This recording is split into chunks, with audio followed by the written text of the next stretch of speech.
Gewoon nog 'n wenk, contacts. Kry soveel as moontlik mense se nommers. As jy met mense in kontak kom, save hulle nommer, dat hulle jou nommer ook save. As jy mense ontmoet, vra hulle nommer, save hulle nommer. Jy sê nie hoekom nie, jy doen dit net.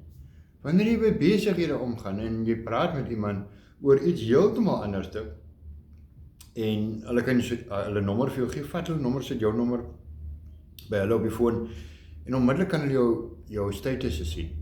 So hoe meer mense in jou contact, nie mense met wie jy elke dag gesels nie, dis net mense op jou contact list. Hoe groter daai contact list is, hoe meer mense van daai contact list gaan sien waarmee jy besig en wat verkoop jy en al jou statusse.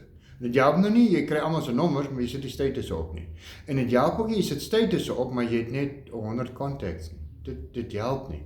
Vra rond, soos wat jy beweeg, vriende, kollegas, oral.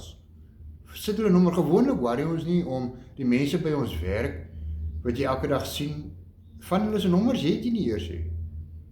Maar jy is elke dag in kontak met hulle, sit dit op jou status, sit hulle op jou contact list, dat hulle jou status kan sien.